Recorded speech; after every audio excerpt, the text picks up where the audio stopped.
This is why we go to the movies. Welcome to Watch Mojo, and today we're counting down our picks for the top 20 defining movie moments of the century so far.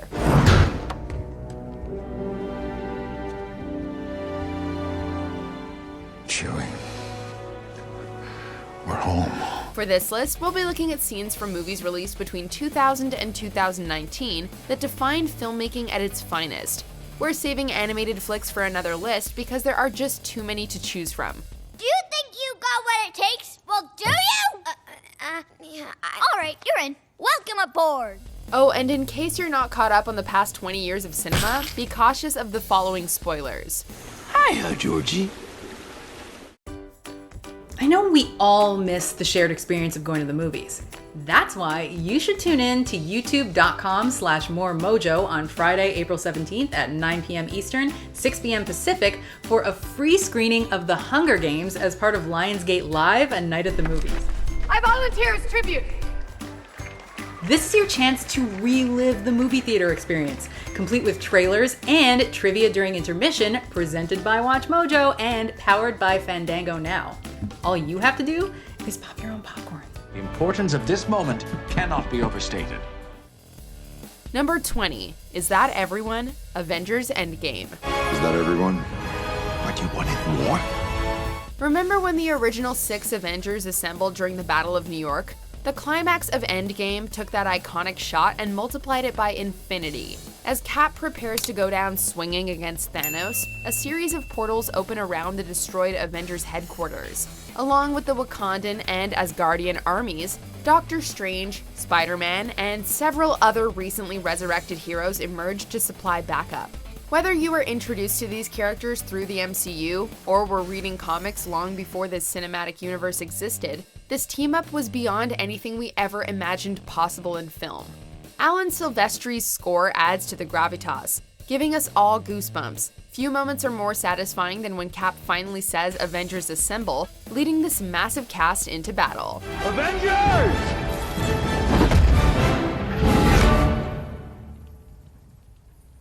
Assemble. Number 19. Coming back for everything. The Social Network. You don't get to 500 million friends without making a few enemies. That's one of the best taglines ever written, and we see exactly what it means in The Social Network, which opens with a savage breakup between Facebook creator Mark Zuckerberg and his girlfriend. What do you mean? I'm not dating anymore, I'm sorry. Is this a joke? No, it's not. Yet another bridge is burned during the film's boiling point when Eduardo Saverin confronts his former business partner. Learning that his Facebook ownership share has been diluted, Saverin drops Zuckerberg as a friend in the most poetic way possible, smashing his laptop. Yes. How about now? You still wired in? Call security. Although he's escorted out of the office, Saverin assures Zuckerberg that he'll be back for more than just his 30%. Andrew Garfield's powerhouse performance mixed with Aaron Sorkin's Oscar-winning dialogue amounts to an almost Shakespearean clash of tech titans. Number 18. You want to get nuts? American Psycho. You like Huey Lewis on the news? They're okay. Hip to Be Square is one of those songs that's so catchy that we don't always listen to the lyrics. Something similar can be said about Patrick Bateman, who lures people in with his charm and charisma. If people really listened to what he was saying, though, they could tell that he's a complete psychopath. By the time Paul Allen realizes this, Bateman has already broken out his axe and raincoat. Allen's cries for help are blocked out by the upbeat Huey Lewis in the News song, which is both horrifying and darkly hilarious. If we had to choose one image that epitomizes Bateman, it would be of him smoking a cigar with one half of his handsome face covered in blood. Number 17. Annie's Head. Hereditary. Hereditary undoubtedly has the most chilling ending of the century thus far, and it's inclined to maintain that title for the next 80 years. Director Ari Aster builds tension as Peter wanders through his dark house, but all bets are off once a possessed Annie emerges and chases him to the attic.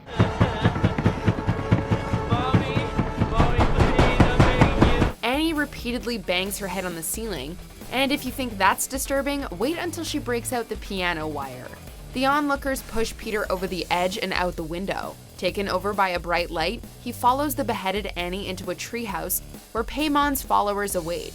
It's a finale that reduces the audience to jelly, uncertain what they just watched or if they'll ever be the same. Number 16. The Race is On. Mad Max Fury Road. Mad Max Fury Road is essentially one high-octane set piece that only briefly stops for gas. Of course, it would be cheating if we put the nearly feature-length car chase on the list, so we're singling out the beginning as Immortan Joe and his army charges into the desert wasteland in pursuit of the 5 wives. In just a couple of minutes, director George Miller delivers more memorable shots than most movies give us their whole runtime. With Max chained to Nux's vehicle and a minion rocking out on his flame-throwing guitar, it's like every heavy metal album cover brought to life. The insanity is only cranked up as the drivers boldly venture into a hellish sandstorm without looking back. Such apocalyptic imagery has never been lovelier. I am the man who grabs the sun. Riding to Valhalla! Number 15. Not Quite My Tempo. Whiplash. Few actors this century have proven more versatile than J.K. Simmons. In one movie, you might find him playing a caring father figure. In the next, he's a domineering tyrant. In Whiplash, we see Simmons naturally transition from understated to over the top in the blink of an eye. Simmons plays jazz instructor Terrence Fletcher, who tries to get new drummer Andrew to match his tempo.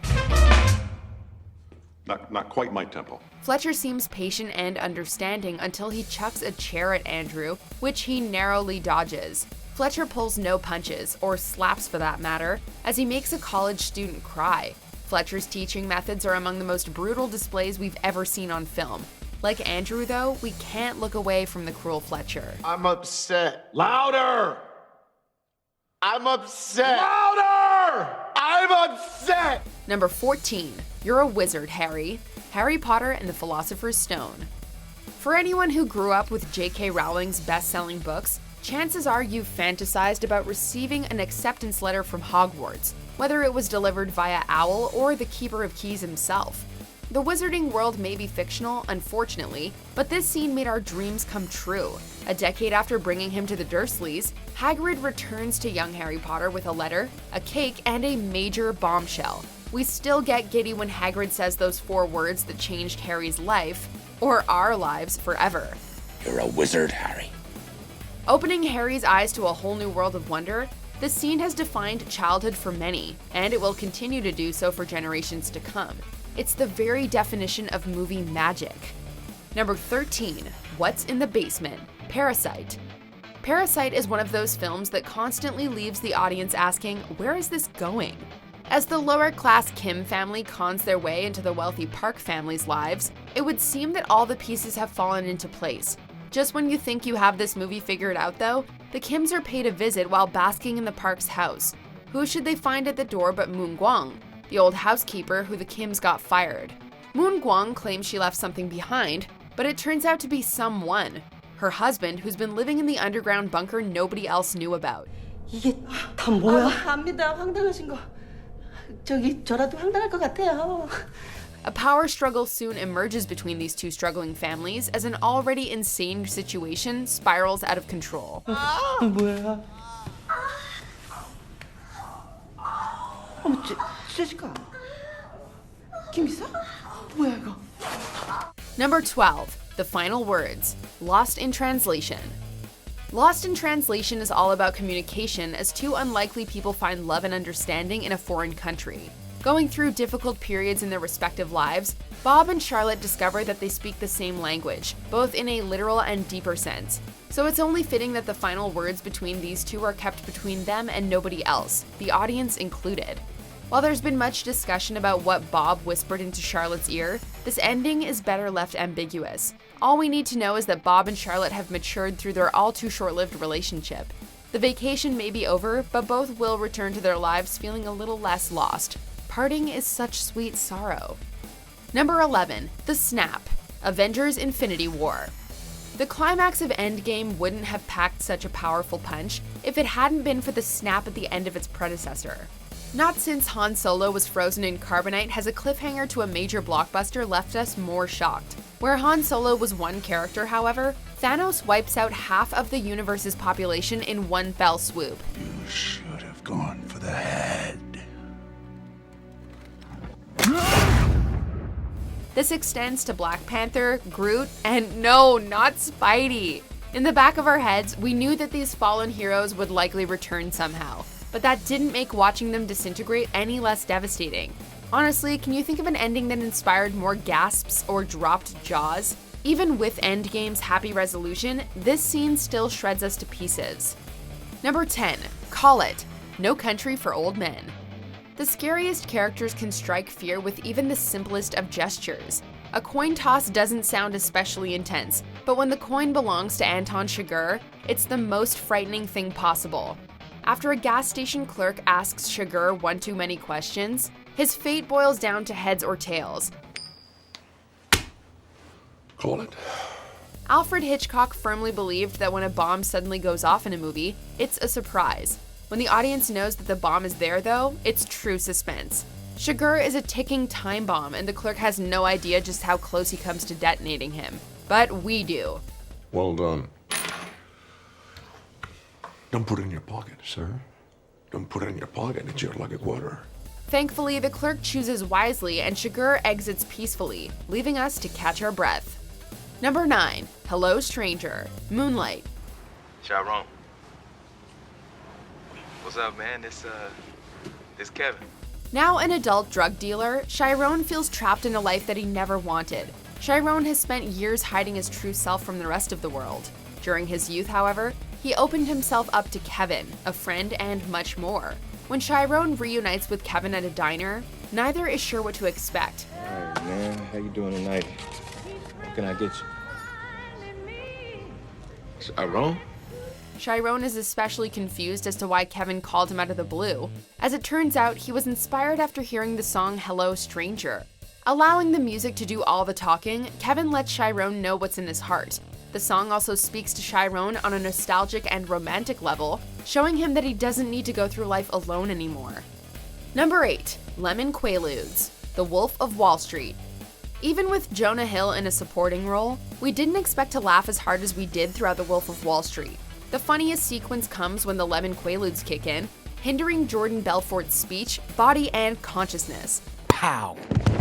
I mean, I had skipped the tingle phase and went straight to the drool phase. Merely going down the stairs and opening the car door becomes an arduous journey for Belfort during the cerebral palsy phase, as he puts it.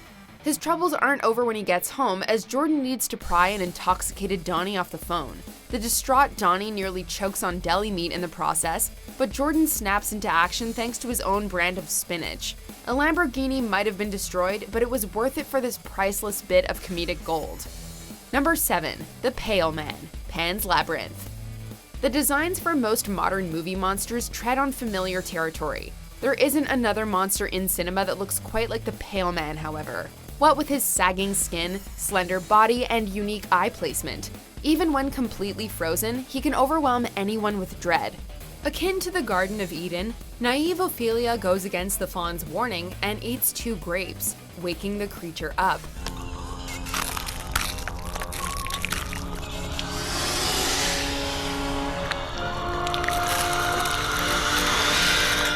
Sticking a pair of eyes in his palms, the Pale Man consumes 2 fairies. And if that wasn't enough nightmare fuel for one lifetime, he proceeds to pursue Ophelia, who barely escapes with her last inch of magic chalk. Everything about this scene, from the atmosphere to pacing and to production values, puts the dark in dark fantasy. Number 6. The Crazy 88, Kill Bill Volume 1. You didn't think it was going to be that easy, did you? You know, for a second there? Yeah, I kinda did. Quentin Tarantino is frequently praised for his inventive use of dialogue, but his movies are driven just as much by visual storytelling. From a directorial standpoint, The Bride's showdown with the Crazy 88 just might be Tarantino's masterpiece. The choreography, the camera angles, the stunt work, the sound design, the unbelievable amount of bloodshed, it all builds to a tour de force of action. Tarantino pays homage to a variety of different styles and genres, ranging from martial arts to grindhouse. At the same time, the sequence is pure Tarantino, and no other director, living or dead, could conceivably bring it to the silver screen. In typical Tarantino fashion, the music selections are also oddly perfect for this bombastic setup. Number 5. The Sunken Place, Get Out. How do you feel now? I can't move. You can't move. From the moment Chris arrives at his girlfriend's parents' house, something is clearly amiss. Matters go from unsettling to soul-crushing as Chris sits down to a hypnotherapy session with Missy. The family matriarch literally gets inside his head as she stirs her tea, which only grows more nerve-wracking as the scene plays out. Now, sink into the floor. Wait. Sink. Thinking of his late mother, Chris becomes paralyzed with fear, unable to wipe the tears flooding from his wide eyes. Missy submerges Chris into a dark limbo where nobody can hear his cries for help. Not only is this a harrowing image, but it ingeniously encompasses the film's themes of marginalization and the system that's been keeping people of color down. Jordan Peele gets all of this across through unforgettable visuals alone. Number 4. The hallway fight. Inception. Inception stimulates the mind in more ways than one. The ending still has us lying awake at night, wondering if the top ever fell over. When the film isn't asking us philosophical questions, its technical wizardry is leaving us in total disbelief.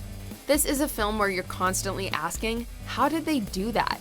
In the case of the spinning hallway fight, the answer surprisingly isn't CGI.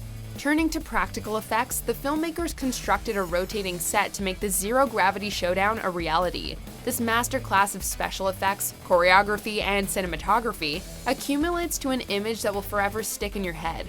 It just goes to show that if you can dream it, you can do it, at least on the silver screen. You mustn't be afraid to dream a little bigger, darling.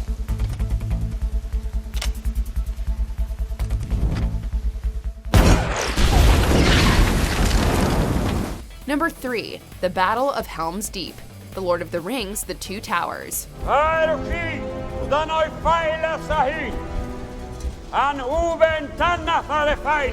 Lord of the Rings sets a new gold standard for epic set pieces, and the Battle of Helm's Deep may be the most ambitious action sequence Peter Jackson ever pulled off. This is a textbook example of how to shoot a giant battle at night. Instead of shrouding the action in darkness, Helm's Deep is draped in atmospheric blue. The audience never has trouble making out the imagery, and this is definitely a battle where you want to see everything. The remarkable stunt work and sheer scale of the battle aside, it's our emotional investment that makes the sequence gripping. Gandalf manages to top his standoff against the Balrog from the first film as he rides in with reinforcements, ushering in a bright new day for our heroes. Number 2. I Drink Your Milkshake. There Will Be Blood. Drainage, Eli, you boy. After stripping Eli of his dignity and faith, Daniel Plainview reveals that he's also drained the land up for sale of its oil.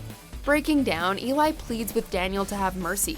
And how does the oil man respond?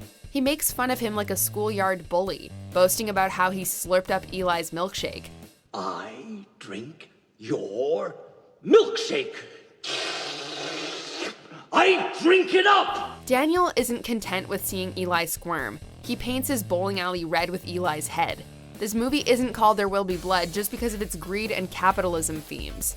Daniel Day-Lewis's Oscar-winning performance, coupled with Paul Thomas Anderson's commanding dialogue, results in a finale that's haunting, darkly humorous, and completely bonkers.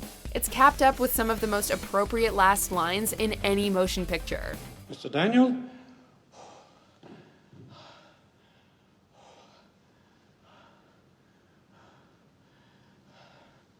I'm finished.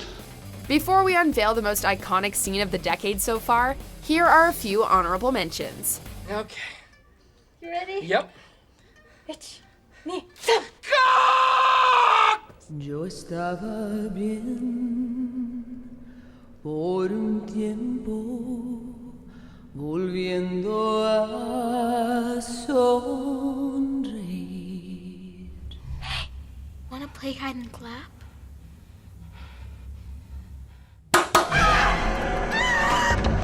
I wish I knew how to quit you. Then why don't you?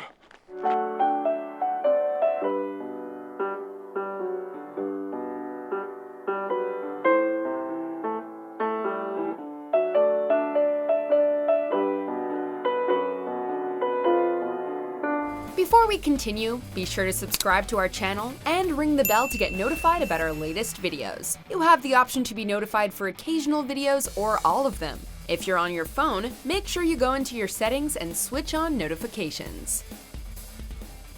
Number 1. The Interrogation, The Dark Knight. You wanted me. Here I am. Whatever the medium, Batman and the Joker's dynamic is the stuff of legend. This hero and villain are so well defined that you just need to put them in a room together and see what happens, which is exactly what Christopher Nolan does here. With Harvey Dent missing, Batman interrogates the Joker, although it could be seen as the other way around. While they may be polar opposites on the surface, the Joker views Batman as his kindred spirit, two forces cut from the same cloth that can't exist without the other. The Joker's goal is to bring Batman down to his level. I have one rule. Oh, then that's the rule you'll have to break to know the truth. Which is? The only sensible way to live in this world is without rules. And tonight you're gonna break your one rule. While Batman doesn't break his one rule by taking Joker's life, his spirit is broken as this dark night turns to dawn. I don't want to kill you. What would I do without you? Do you agree with our picks? Check out this other recent clip from WatchMojo, and be sure to subscribe and ring the bell to be notified about our latest videos.